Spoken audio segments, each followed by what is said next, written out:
A strange man moved into our house a week ago. My parents treat him like a god, and he's never said a single word. I don't know what to do. I'm writing this from a plastic chair in a hospital waiting room. It smells like bleach and quiet despair. My parents are in a room down the hall, in a coma, and the doctors keep using words like unprecedented and unexplained. But I know what happened. I was there. I watched it happen. And the worst part, the part that is hollowing me out from the inside, is that I think I could have stopped it sooner. My life, up until a week ago, was normal, boring even. I'm 18, just finished the soul-crushing marathon of high school final exams. My parents are good people, quiet, loving, a little old-fashioned. My dad is an immigrant, came here with nothing, and has no family in this country. My mom was an orphan, raised in the system. So, it's always just been the three of us. A small, tight-knit, unremarkable little unit. After my last exam,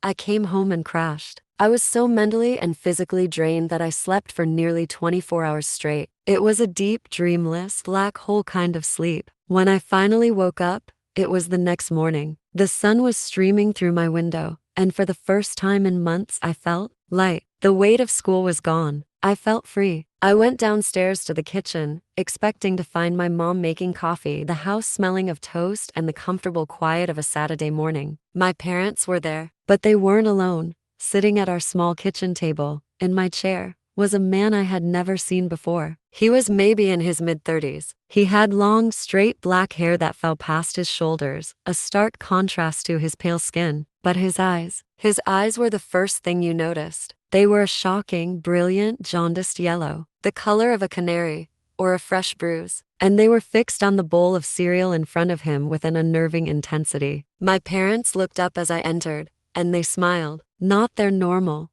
warm smiles. These were bright, brittle, and a little too wide. "Good morning, sleepyhead," my mom chirped, her voice a full octave higher than usual. Come, join us. There's someone we want you to meet." I just stood there, dumbfounded. A million questions were swirling in my head, but none of them could find their way to my mouth. "This is a relative of ours," my dad said, gesturing towards the man with a strange, almost reverent sweep of his hand. "He's been out of the country for a very long time. He's going to be staying with us for a while." I finally found my voice. "A relative? What relative? You don't have any relatives here. And Mom, you don't have any at all." The bright smiles on my parents' faces faltered for a fraction of a second. A flicker of something panic, annoyance, passed through their eyes before the manic cheerfulness snapped back into place. "Oh, a distant cousin," my mom said, waving a dismissive hand. "From your father's side. It's a long story. We'll tell you all about it later. Now, sit, have some breakfast." I sat. The meal was the most uncomfortable, unnerving 20 minutes of my life. The man never spoke. He never looked up from his bowl. He ate with a slow, deliberate precision, lifting the spoon to his mouth and back down without a single wasted movement. My parents, however, never stopped talking. They kept up a frantic, one-sided stream of chatter directed at him, answering questions he never asked, laughing at jokes he never told. "The weather is lovely today, isn't it?" my mom said to him. "You always did love the sun. We'll have to take you to the park later," my dad added. Just like old times. Double quotes. It was like they were reading from a script, or like they were hearing a conversation that I couldn't. It was insane. Later that day, when I got my dad alone, I pressed him. "Dad, seriously? Who is that guy? Where did he come from?" My father's face went cold. The forced cheerfulness vanished, replaced by a stern, hard mask I hadn't seen since I was a little kid who had broken a rule. "His name is not your concern," he said, his voice low and flat. "He is our guest. You will treat him with respect. You will not ask any more questions. This is not up for discussion." And that was it. The conversation was over. The first few days were a masterclass in quiet, creeping dread. The man remained a silent, unnerving presence in our home. He never spoke a word, not one. I tried once. I found him alone in the living room, just standing in the center of the room, staring at a blank wall. "Look," I said, my voice shaking slightly. "I don't know who you are, or what you're doing here, but this is my home," and I never got to finish. My parents appeared in the doorway as if summoned from thin air. "Don't be rude to our guest," my mother snapped, her voice sharp with a panic I didn't understand. "He is family. Apologize. I just stared at them, then at the silent man with the yellow eyes, and I retreated to my room. The house started to feel less like my home and more like a temple dedicated to this silent, creepy stranger. The power dynamic shifted in ways that were both subtle and terrifying. At dinner, my mother would serve his plate first, and then we would all have to wait. We weren't allowed to take a single bite until he had finished his entire meal, which he always ate with the same slow, methodical pace. Only when his plate was clean were we permitted to eat our own, now cold, food. Then, we were forbidden from speaking to him directly. If you have something to say, you say it to us, my dad instructed, his face grim. We will relay the message. It was absurd. He was sitting right there, but I saw the look in my father's eyes. It was not a suggestion. It was a commandment. The worst part was the locked room. It was the spare bedroom upstairs, the one we used for storage. They cleared it out for him, and they started spending hours in there with him, the door locked from the inside. My mom would take him a tray of food, and then she and my dad would go in with him, and they wouldn't come out until long after dark. I couldn't stand it. The mystery was eating me alive. I had to know what was happening in there. Last night, I did something I probably shouldn't have. I waited until they were all in the room. I crept up the stairs, my heart a frantic drum against my ribs. The old house has old doors, with old-fashioned keyholes. I knelt down, my hands trembling, and put my eye to the cold brass. The room was dark, lit only by a few dozen candles they had arranged on the floor. The air inside seemed to shimmer, and in the center of the room, he was standing. His posture was ramrod straight, like a statue, his head tilted back and his long, thin arms raised towards the ceiling, his fingers splayed. He was utterly, unnaturally still. And my parents were on the floor in front of him, on their knees. They were prostrated before him, their bodies shaking, their heads bowed to the ground, and they were whispering, a low, rhythmic, frantic stream of gibberish, a language that wasn't a language, a sound of pure, terrified devotion. They weren't hosting a relative, they were worshiping a god.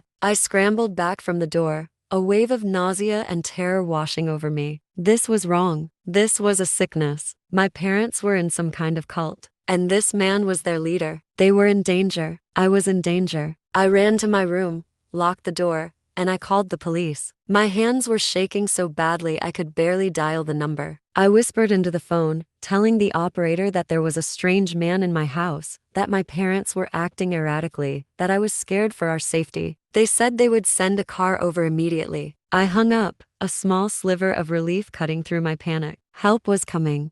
Knock, knock. The soft, polite knock on my bedroom door made my blood turn to ice. I didn't move. I barely breathed. Knock, knock. I knew who it was. I had never heard him move through the house before. He was always just there, but I knew. I slowly, shakily, stood up and opened the door. He was standing there, the man with the long black hair and the terrible yellow eyes. And for the very first time since he had arrived in my home, he was looking directly at me, and he was smiling. It was a wide, thin-lipped, maniacal grin, a grotesque slash of white in his pale face. It was a smile of pure, triumphant malice. All the fear, all the confusion of the past week erupted out of me in a single, raw scream. Who are you? What have you done to them? Get out of my house. The police are coming for you. You hear me? They're coming. He didn't say a word. The horrible smile never wavered. He just held my gaze for a long, silent moment, and then he turned, as calmly as if he were going for a stroll, and walked down the stairs. I followed him, stumbling, my mind a blank roar of terror and rage. He walked to the front door,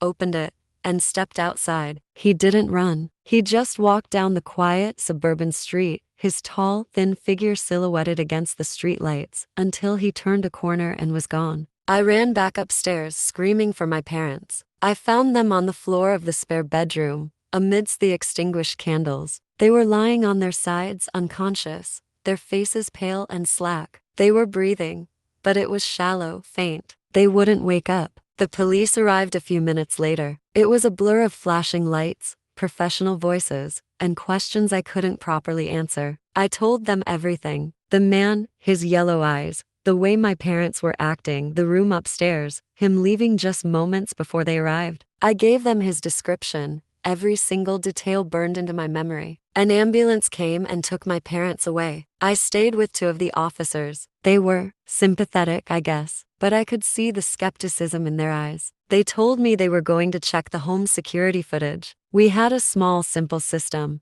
just a few cameras covering the front and back doors. I sat at my kitchen table, my head in my hands, as one of the officers reviewed the footage on his laptop. After a few minutes of silence, he called his partner over. "Hey, check this out." I looked up. The officer turned the laptop towards me. The screen showed the footage from the front door camera from just a few minutes ago. I saw myself, a frantic, terrified figure, following something. I saw myself screaming at the empty doorway. I saw the front door open, as if by a gust of wind, and then close again. But the strange man with the yellow eyes, he wasn't there. He wasn't in the footage at all. It just looked like I was having a complete psychotic breakdown, screaming at nothing. "There's no one there, son," the officer said gently. "The cameras didn't pick up anyone entering or leaving the house all night, except for you." I was still staring at the screen, my mind refusing to accept it, when I heard the other officer's voice from the other room. He was on his phone, his voice low and urgent. "Yeah, another one. Same as the others. The parents are catatonic. The kid is talking about a tall guy with yellow eyes. No,